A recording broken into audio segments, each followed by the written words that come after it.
My name is Patrick J. McGinnis, and I'm a FOMO Sapiens.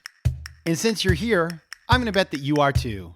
And when you're like us and Monday comes around, you don't dread the new week. No, you wake up every Monday morning knowing that this week might just be the best one yet.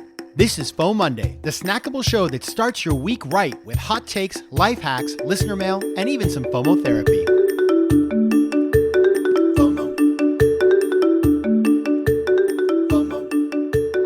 Hey everybody, welcome to FOMOndays, the snackable companion show to FOMO Sapiens, which of course will be back with another episode on Thursday.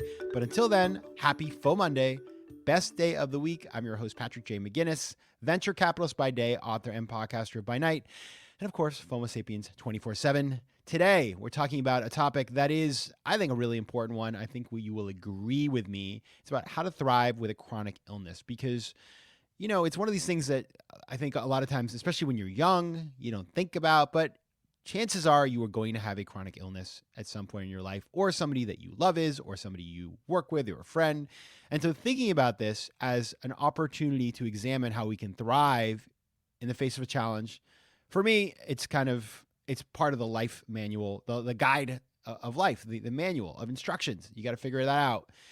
And my guest to do that is an old friend of mine who has a really amazing story, and we're going to get into his story today. His name is Russell Smith. He's a writer and real estate investor in Louisville, Kentucky. He is part of the third generation of a firm that does real estate and which will soon celebrate 70 years in business. That's very impressive, right? In his writing, he explores modern flourishing, especially living with a congenital heart defect as he does. All right. Russell, welcome to FOMOnday. Hey, thanks, Patrick. So great to be here. It's great to have you, man. So first of all, before we get into your story, which is a really amazing story, talk about what you do. Tell us about your real estate and writing activities. Sure. So kind of like, as you said, or as you describe yourself, like by day, I work in a family real estate firm that's been around for a long time, doing real estate investing in Louisville, Kentucky. And then I also spend a good chunk of my time on my writing, my newsletter. And in that, I explore a lot of different topics, everything from kind of modern flourishing to books to how to solve modern problems in our frenzied, hectic life. And so that's kind of how I spend my time. All right. And everybody, just so you know, Russell was known as kind of like the Cicero of Georgetown University. It's true. I mean, in terms of, your speaking and debating and, this kind of stuff, which Georgetown has a whole culture of this. So Russell was the Cicero. I was sort of like the Bart Simpson Aro. But anyway, enough about me. Let's talk about you, Russell. So you have an incredible story in your life that started when you were a baby. Tell us about this transformational experience for you. Sure. So, I mean, the origin is kind of my origin. I was born with a congenital heart defect called tricuspid atresia. I was born in Owensboro, Kentucky, and the doctors very quickly figured out something was way wrong. And so 24 hours later, so I'm told, I don't have a great memory of this, I was on an Army helicopter with my father to Louisville to get treatment. Wow. I had a surgery when I was 12 days old, and that sort of, kept me going for the first decade of my life. And then I've had two subsequent open heart surgeries. And, today, like, I think if you saw me, I don't think you'd notice that really I was any different than you or had any trouble. I've lived a really overall, normal life. But it's just a constant thing. I go to get heart checkups basically every quarter. And there are definitely some things that I have to really kind of pay attention to. I mean, we're going on a trip here soon, and I've got to check out the elevation of where we're going because elevation and heart problems don't exactly play well together. So it's a constant thing that I've got to keep tabs on, but it's not a constant thing that I have to worry about every moment of every single day. Yeah, it's something you've learned to live with. I'm curious. So knowing that, you see, this is something where every quarter you think about this. You've had these major surgeries. It is part of who you are. It doesn't define you. And you're right. Like if you met Russell, the only thing is you probably would have been like 7 feet tall, but you're just a short king like me as a result. but I'm curious when how does that sort of affect your mindset in terms of just like how you make decisions in your daily life? It's I just have to pay attention to more things than maybe a normal person, might have to do. I mean, in some sense, I I knew from a very early age that, hey, I mean, this is it. Like I get one life and I have no idea how much longer it's going to be around or how much longer my decent good health is going to be around. So I better make hay today and do great things today. And that's been a big part, I think, of my mindset and my desire to try to excel in the world.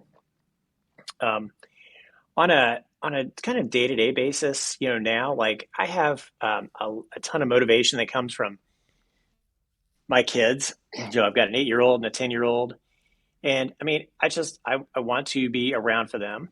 I want to be around for them for the long haul.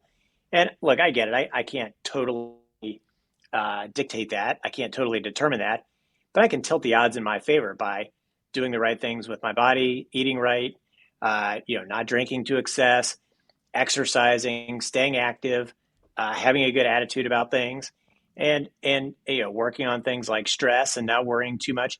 So I mean, I keep all of that in mind as I go through my day to day. FOMO.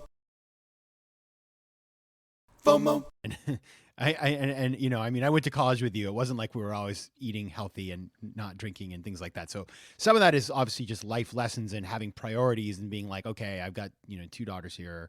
I got to make decisions. But as you think about creating the conditions in your life, creating that sort of the atmospherics, the environment to be able to sustain your health, like a lot of people, we all know we should be doing these things, but a lot of people don't do those things. Like, how is it that you've been able to design a life where you can, you can optimize your health as best as you can and do the things you want to do? So I had my second open heart surgery in 2014, 2.5 weeks after we had our second daughter, which, by the way, if you have to have open heart surgery, like right after your daughter's born is awesome time for it.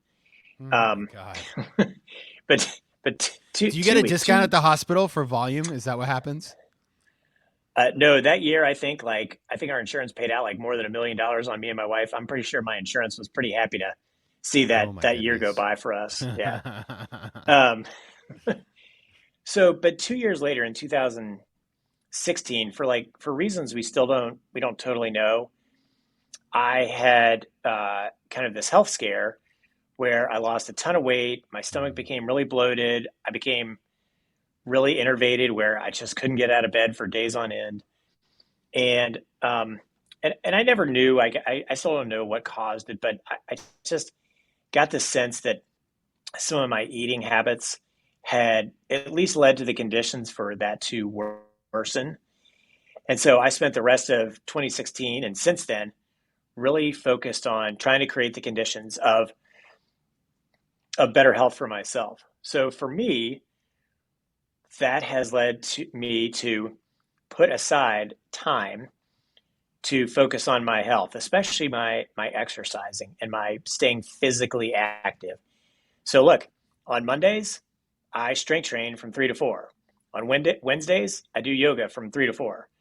On Fridays, I go to see a physical therapist. And usually 1 or 2 other days, I do this weird sport called rucking, which is you put a weight in a backpack, you put the backpack on, and you go for a long walk. And Oh, usually I ruck, 1 or 2 days a week.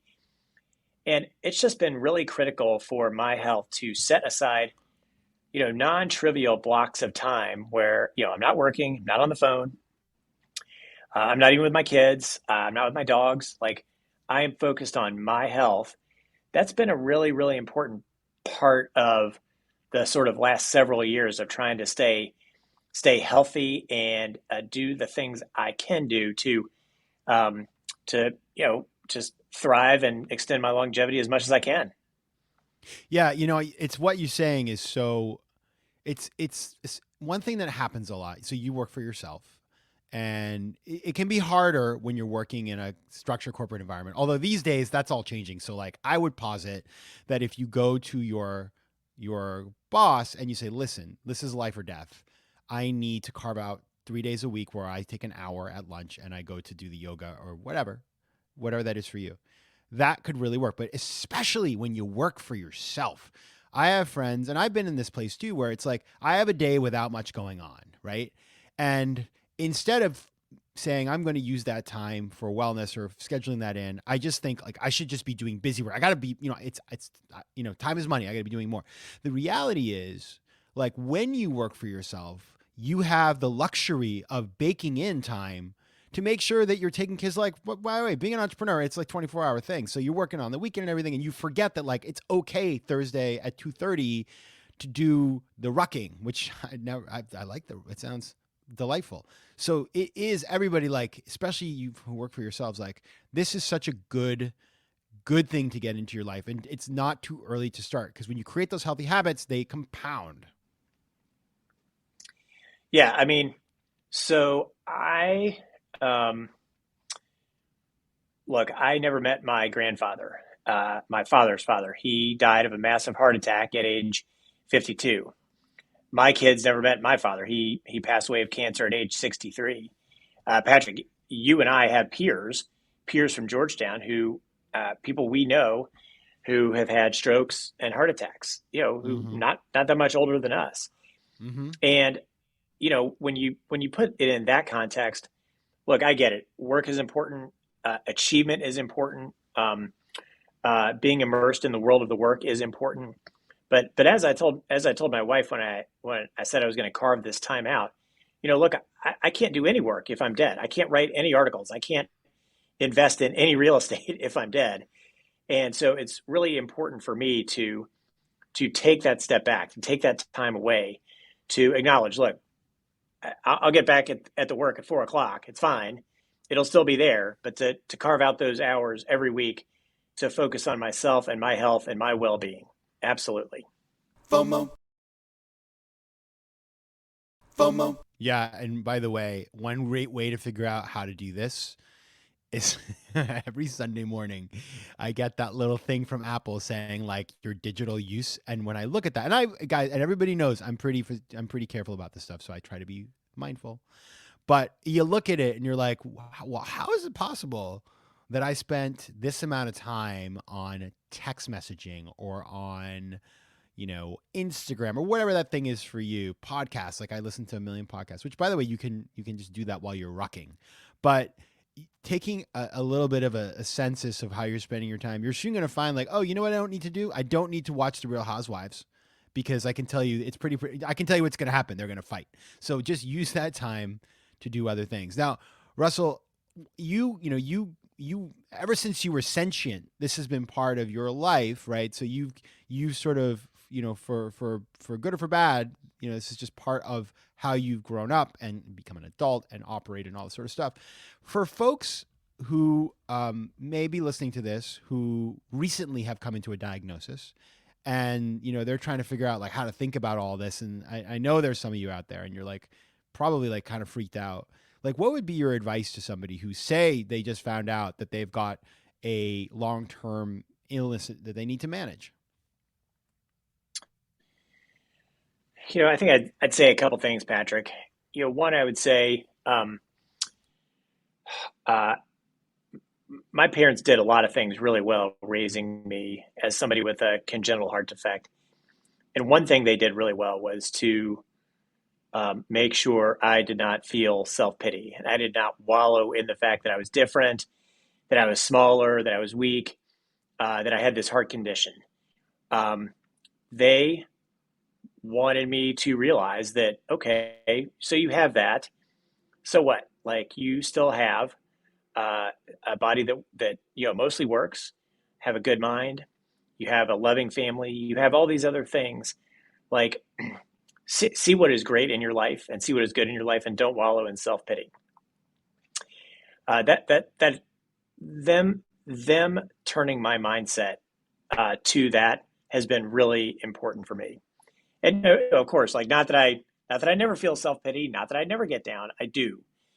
But by and large, I just, look, I was dealt certain hands in life, certain cards in life, and that's it. The second thing I would say is, if you've just been diagnosed with something massive has transformed your life, like you're going to settle into a new normal, but you don't have to be content with that. I'm convinced, and look, maybe not in every single case, but I think in the vast majority of cases, people can find one way to improve their lives, and that I would argue is more often going to happen by doing something. If it's a if if it's a if it's a physical thing, trying to push your boundaries on that physical thing just a little bit, even if it's not a lot, if you work at it and do just a little bit more today, and even if it takes you another month to go a little bit past that, that's okay. But having that mindset of just improving in one little thing, a little bit, has been so key for me in improving my health, my strength, my eating habits. That's been really, really important for me, and I think that's also important in, like, look, if you're facing a new normal, you're not going to be able to push on 10 different fronts and improve your health and your mental well-being in a ton of different ways. Focus in on one way, and I think that will help a virtuous cycle develop of perhaps developing in other ways, but at very least, you're taking action to not settle with the status quo, not settle for the new normal, but to try to improve in one way.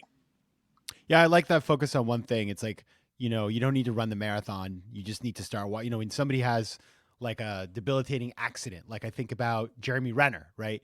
Jeremy Renner, if you follow him on Instagram, which I recommend everybody do, because I don't really consume he's not like a guy whose movies I saw, except for The Hurt Locker, but his approach towards dealing with his crazy accident, and granted, he has resources, like it's not like the guy, he has the ability to bring in really awesome resources, but the mindset part, he's really, at least outwardly, like maybe, it's Instagram, so who really knows, but the way he's talking, it's a very post-traumatic growth mindset, which, you write about flourishing, Russell, it's like, Martin Seligman, positive psychology, all this stuff, which, again, we talk about this a million times in the show. Like, I hate woo-woo. This is not woo-woo. This is like science.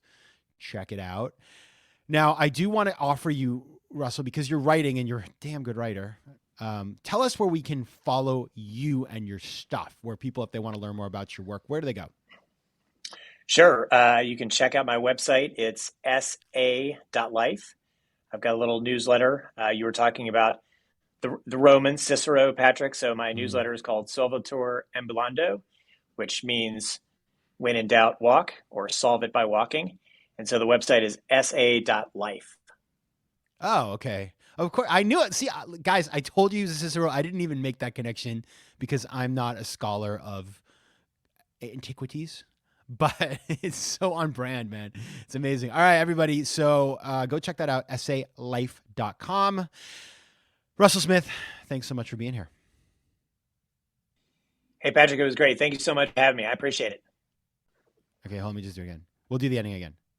All right, everybody. So if you want to check out Russell's work, go to sa.life. It's easy to remember, and I like it. And thanks so much, Russell Smith, for being here, and best of luck. Thank you so much, Patrick. I appreciate it, man. Want more FOMO Sapiens and FOMOnday? Head over to FOMOsapiens.com, where you can listen to past episodes, learn more about the show, and find out how to advertise. You can also connect with me on Instagram at Patrick J. McGinnis and on Twitter at PJ McGinnis.